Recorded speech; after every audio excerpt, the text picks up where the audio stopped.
We had our first case of COVID in the shelter. March 18th was very, very early. We weren't ready. We were as ready as anyone could be, but our staff shone in ways that they only, I believe, can shine, and managed the situation. This was a woman with a couple of children. She was scared. Our staff were scared. We had good protocols in place, thankfully. Being on staff during the pandemic was, it was challenging. It was challenging.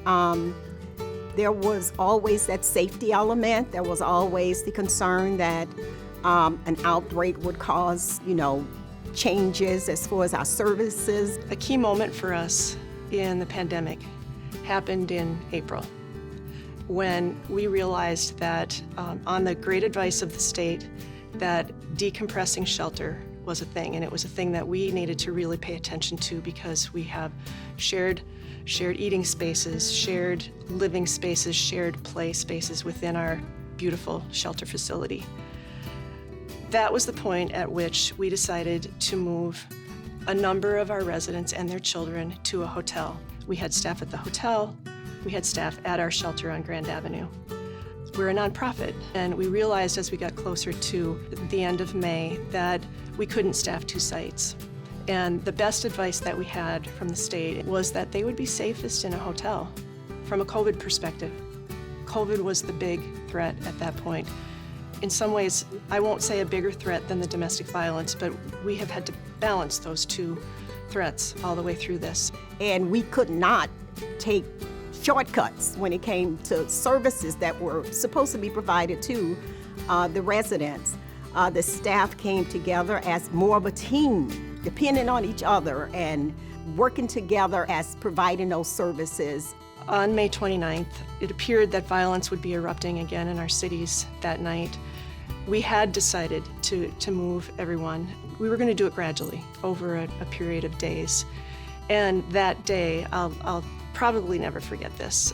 In one of our leadership team meetings, one of the staff said, "Can we just move them tonight?"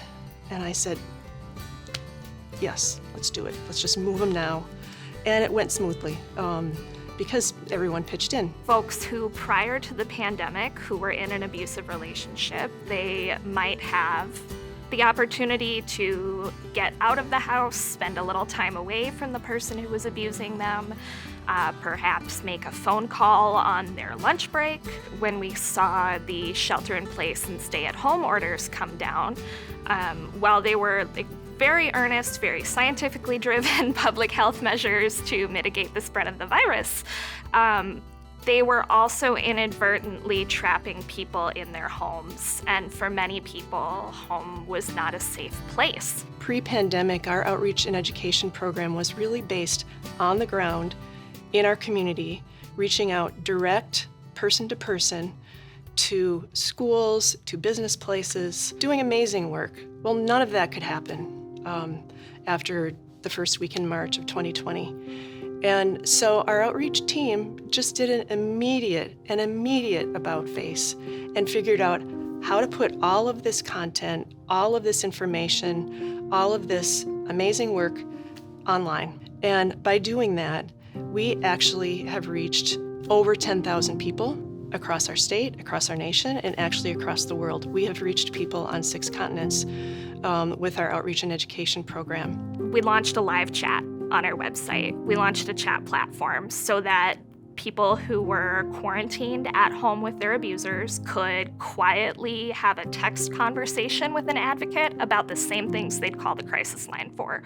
So we could still get in touch with people who just weren't safe to make a phone call to us. We created an opportunity to meet people where they were. These survivors that come to women's advocates during this whole pandemic are survivors. These are women who are determined that when this is over, they can move forward. They've gained some more knowledge, more resources, made more connections with different agencies. So these women they're optimistic. They're positive. Since those early days of the pandemic, there's been a lot of growth in our organization. There's been a lot of growth in individuals. I see our staff for all of the pivoting and all of the pirouetting and all of the incredible stress of what they have faced in terms of keeping survivors as safe as possible from COVID. I have seen them come together and rise to the occasion and perform and stretch and lift one another up in ways that have just been remarkable. To be able to see that in action in this way and to see has been truly amazing. And I've seen hearts stretch. I've seen hearts grow. I think I've felt my own stretch and hopefully grow. What keeps me coming back day after day is knowing the difference that we're making and knowing these incredible staff and the hearts that they have and what they're giving every single day to support women and children, victim survivors, whose lives are turning around.